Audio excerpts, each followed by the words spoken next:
Hello everyone, and I'm going to show you how to use Cramd. So Cramd is a smart study tool which analyzes your notes and is able to create, same materials based off of it. So here's a little demo explaining how to use everything. Okay, go into our account, then you have all the different stuff and what your daily streaks, what you've been studying, and what level you are and everything like that. So we go to explore, and first off, we're gonna start by just giving it some notes via like text from like a data source. And we have YouTube, and again I said you also can upload your notes. We work with PDF documents and PowerPoints. So for instance, I'm gonna look at the Bush War. Kind of random, but it's whatever. So we just get some information from here, with some kind of slight. Copy that. You go here, upload the notes. And there's a certain limit, or there's a certain minimum you can have. Just we don't want it to have the user just give a little bit of notes for it to analyze. We want to have like a good amount of notes. So we have it set up. Just go for smart, then concise, I guess. Then I go through it. Looks good. Click go. Give some notes, or give it a name real quick.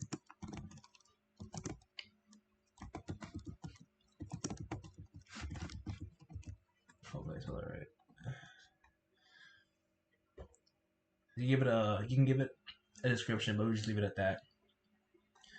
Let me look through some of it. Looks good for the most part. We can add a card, but I'll just leave it at that. What it is, 16. Click save. So we have it here, and here we go. So for instance, this one says, let's go for one. How many men were mobilized during the Boshin War, and what were the casualties? So here, approximately 69,000 men were mobilized during the Boshin War, with around 8,200 casualties reported, making it relatively less bloody compared to other conflicts in Japan's history. So let's say we look at that again, right? I believe how many men were mobilized? 69,000. How many people died? Around 8,200. So 69,000, 8,200 casualties reported. And I'll put that as yellow, as difficulty, as it's not difficult, but I'm gonna leave it as that rating because it's the first time I'm looking at it. I want to show you what it really does. So you can see here I have it saved as this yellow, as in medium, and it shows my learning progress. Now let's say I want to like go through some flashcards.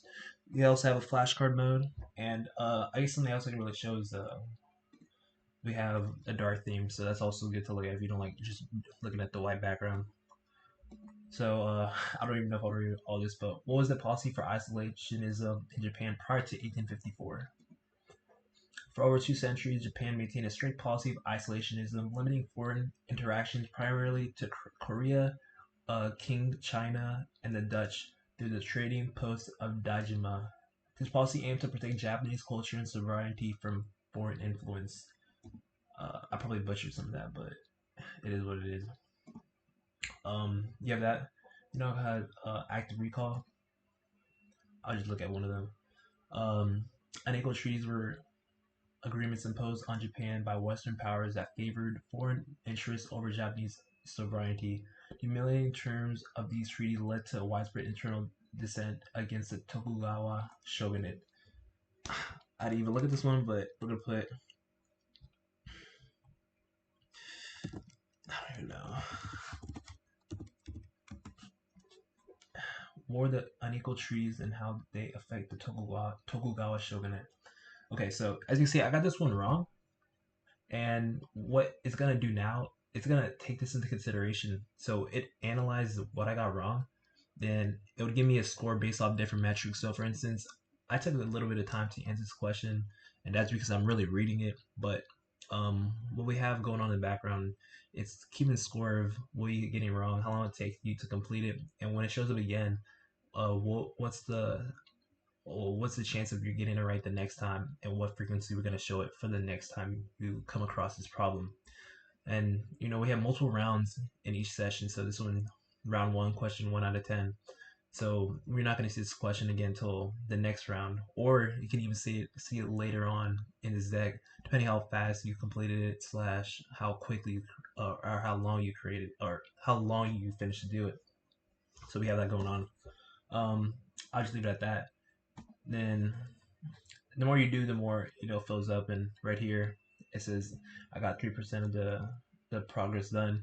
And the more you complete like the flashcards and the learning mode and test, it would influence this. So eventually, when you do like go through everything and you complete all the rounds, you will know everything that you've been doing, and you would essentially master anything you've been studying via our system.